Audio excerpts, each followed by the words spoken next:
Thanks very much for having me, Judith, David.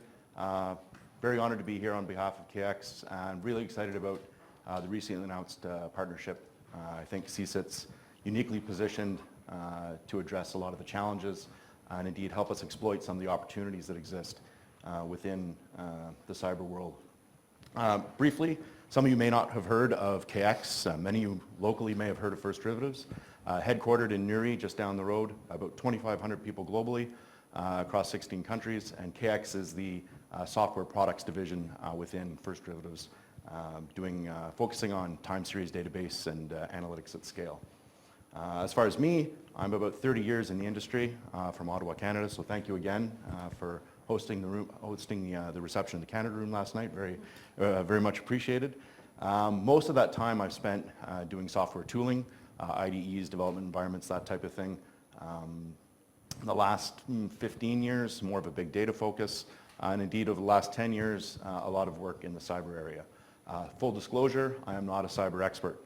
I've been privileged to work with a number of them over the last number of years and have customers in the area, but I don't claim to be someone with expertise in the domain. Rather, my job is to try and help enable tooling to make those people successful. So the good news is we're done.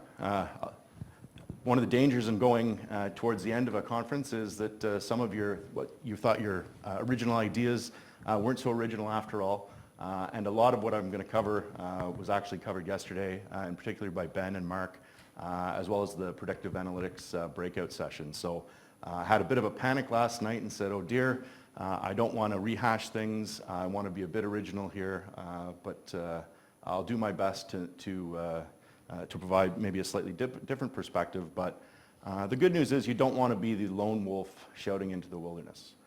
So it does seem that we have a level of agreement on the broad issues and topics that I'm going to talk about here, where there may be some good, vigorous, healthy debate around the edges. So data. Notice I'm not saying big data. I think we can take that term and put it in the bin. Size is important when it comes to the data challenges, but I think increasingly where we're going to see the problems are around variety and veracity. So yes, the amount of data we're getting is growing on a daily basis. But it's the variety that's going to be more challenging, because if you can't take a holistic view across all of your data, you're going to be missing things. So if you think of yourselves as individuals or households, just think of the amount of new data that you're generating as opposed to a year, 2 years ago, 3 years ago. I mean, your smoke detectors are sending your location back to the mothership. And obviously there are privacy and ethical considerations around this as well. I'm not going to touch on those. That's another talk altogether. But we have this issue of we've got lots of different data points, from our cars, from our houses, from our networks. We need to correlate and group these and take an entire holistic view, as I said, if we're going to be able to unlock patterns and insights.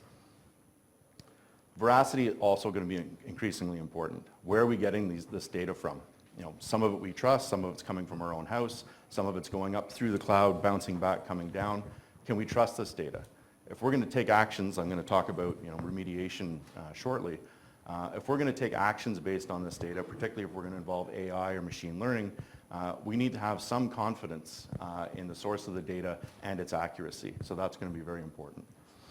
Queryability is something that we don't talk about very much. We get focused on some of these aspects, other aspects, volume in particular.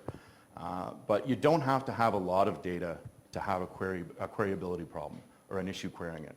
Some of the data structures are just complicated.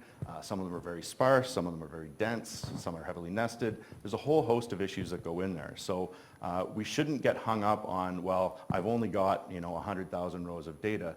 That can be as difficult a job as if you've got 1 billion rows, depending on what problem you're trying to solve and what the data looks like.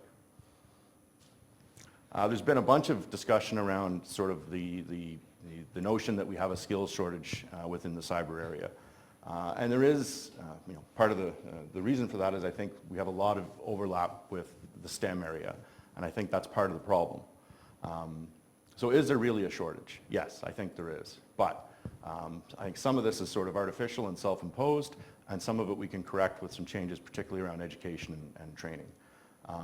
We focus a lot, again, I'm coming from a Canadian perspective.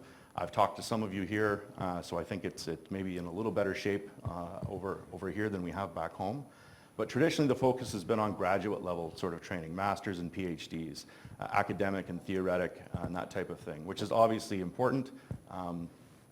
Witness what we have here, witness the impact of the Institute on the local economy and what's happening, not devaluing that in any way, shape, or form. But there's another side, maybe the more applied side, something that, again, back home, the college system. So university was more academic, college more applied, and I think over the years, we've maybe elevated the more academic notion and downgraded the applied notion, which is wrong. There's no need to have that type of hubris. And we need people with the applied skills to be able to help us out. Nonsense requirements. We've all seen those jobs on ads on LinkedIn where you want, there was one a few years back, Swift developers sought 5 years experience. Well, Swift had been out for 6 months. Some of these are just put in as filters so that the machine learning can operate on the resume submission and we can quickly filter and distribute. Hiring good people is hard. It can't be left to an algorithm. You need to sit down, you need to speak with them, particularly in STEM and in cyber. What we want are problem solvers. We want out-of-the-box thinkers. We don't need someone who can maybe solve an API problem quickly. That's a different set of skills. They're all required, but I think what we do is we limit ourselves to a more traditional, oftentimes, CS-type background. So we need to broaden the tent and be more welcoming of people from other disciplines, other dimensions. And that will take some tooling and training, but I think that's an investment we have to make. I know I've spoken with a few of you here. We're talking about some of, who have we met in our lives who are great problem solvers, et cetera. Musicians came up, a biologist came up, a visual arts person. These were the best people that we came up with, despite us having been in computer science basically our whole lives. So we need to do a better job there. Or do we? So we've heard lots about AI. I thought Ben and Mark, again, did a great job of outlining some of the benefits yesterday. I think Ben in particular did a very good job of trying to constrain what we're thinking of when we say AI. So to reiterate, for those who may not have been here, it's not the science fiction AI, where there's a general machine and we walk up to it and we push a button and it spits out the answer to whatever question we want. I've not seen that. If you've seen it or you can build that, well, good on you. You'll retire a rich person. The AI that's been successful and the AI that I think has warranted the hype is strong and specific, particularly around machine learning and neural networks. But as I say, these are strong, specific solutions. AlphaGo. You can't put it in front of Monopoly and have it just solve it instantly, right? There's a whole training, learning process that takes a lot of time and energy. Image recognition, that's another one where it's been tremendously successful. Certain types of cancers can now be viewed in images with the same accuracy as a human-trained radiologist.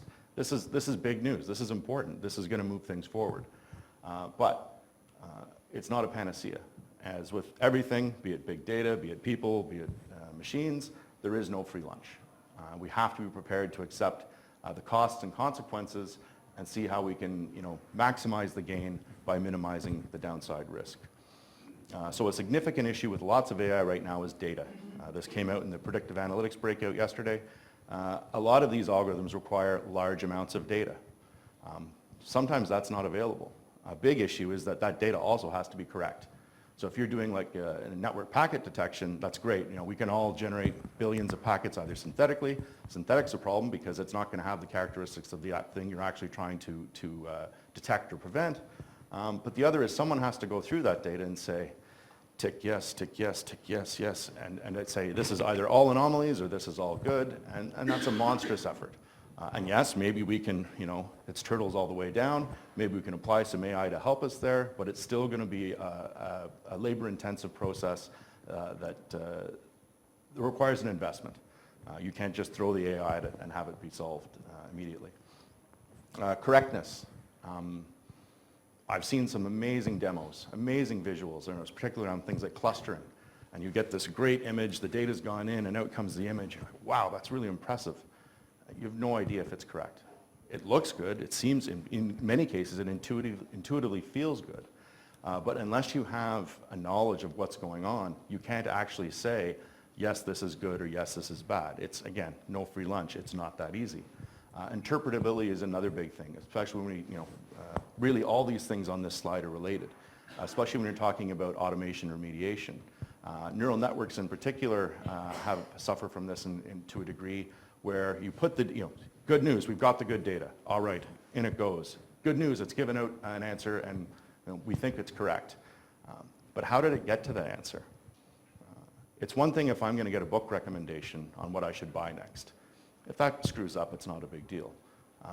If it's going to tell me to take some action where lives could be at risk, I need to know it's correct, and I need to know how it got to that decision so I can go to people and justify why we're going to take an action. So we'd all love automation and remediation. Mark mentioned SOAR. It's going to help a lot, but we have to be careful what we wish for. So we're screwed. Not enough people, too much data, increasing variety, and AI doesn't solve the things we thought it would solve, so I guess we just give up.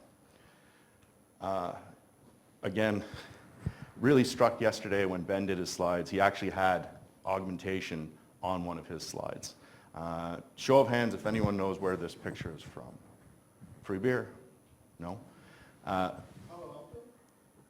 Stanford. So this is, I don't believe that's Doug Engelbart himself, but it's the Augment project. This was taken in 1968. This is the first demonstration of corded keyboard, computer mouse, video conferencing, collaborative editing, hypertext. 1968.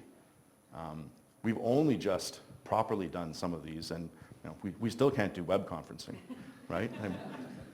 That's the state of the world we're in. So the thesis there was augment human intelligence. And that's what we can do here. We can take the best of all of the three things, data, people, artificial intelligence, machines, and we can bring them together, leveraging the strengths and trying to minimize the weaknesses. So I'm not going to focus much on what we've done in that area. I think Ben had a very similar thesis as well. So the goal is to provide the right tools to the right people, giving them the right metaphors to do things. And at each step of the way, you want to reduce the impedance between the thought and the result. And that's what we're trying to do. So I think I'm on time here. But we want to reduce that impedance, this think, compute, see loop. And the see is really important. So I mentioned pattern recognition and cancer things, but that's all because it was trained. Humans are still the best pattern matchers that we have. So for ad hoc data, so if you're thinking 0 days or data sets you've never seen, we're still not a place where the AI exists to help us. So we need tools that will let us iterate, tumble, spin data across multiple dimensions, as well as take a holistic view across all these data sets so that a human analyst has an advantage and can try and process this data. Collaboration, also very important. Different people think different ways. Different people are skilled at doing things in different areas. We need to reduce the barriers between these people working together so that we can get better insights and analytics. Interfaces. So I think Mark and I do actually largely agree, but we had a bit of a difference around, should everyone learn to code? And I think it depends on what you mean by coding. So there's general purpose programming languages like Python and Java, and so for those who don't know, essentially if the problem you're trying to solve is computable, you can use a general purpose programming language to do that, which is great. But there's a lot of issues, and they're fairly dense, and you've got to work through a lot of things. For most people, they're trying to solve a strong, specific problem. So domain-specific language is one that lets them talk in the terms of that problem. So maybe a bit of a stretch, but TCP dump filters is in many ways a domain-specific language. That person doesn't have to learn the whole space of Java or R or whatever. They can focus on, hey, I care about packets, so I just want to talk in terms of a language that's about packets. And then I mentioned bringing sort of non-programmers into the domain. We have to give them UIs and metaphors that they're familiar with. So who here has seen unbelievable Excel programs where it looks like it's a whole new application? There are wizards who can do this. I am not one of them. Now, if you ask them if they're programmers, they would say no. No, I'm just an accountant, or I'm just building. But they are programming just through a metaphor that makes it feel like they're not.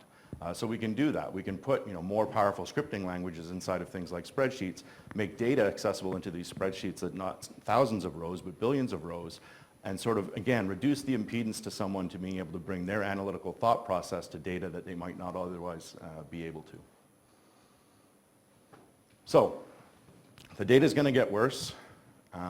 We don't have enough people and likely never will, and AI hasn't solved the problem for us. But all is not lost because we can combine all these things and get much closer to solving the problem than we've been in the past. So, thank you.